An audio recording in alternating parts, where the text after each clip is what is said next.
Clang, clang. That's the signal, yes.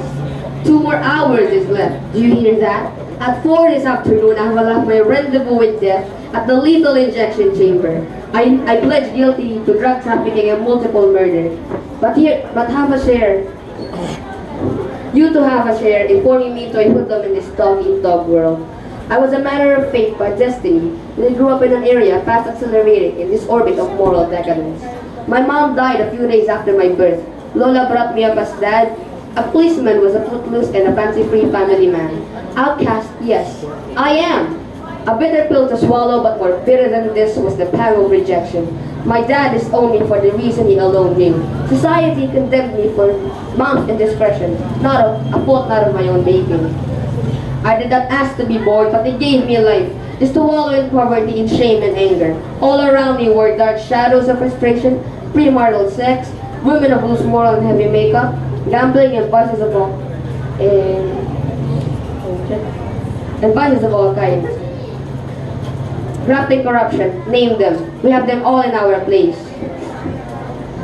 At first I lived as an errand boy, then as an errand, and then as a messenger for this oldest trade of flesh to sustain a living. I graduated to selling prohibited drugs, while sniffing once in a while to get into the world of make-believe. That was how life was with one like me who has no choice but to stay living that hard way. One night in my usual routine, I had some small packages of prohibited drugs to deliver to my valued clients. I was intercepted by a man in uniform and was consequently caught in the act.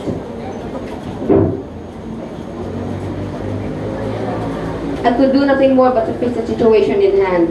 Instead of submitting myself peacefully to the authority, I managed to grab the revolver and shot him flat dead. Once, twice, until several policemen came to his succor. I shot aimlessly, not minding anymore who might get hurt, until I no longer knew how many lives were lost.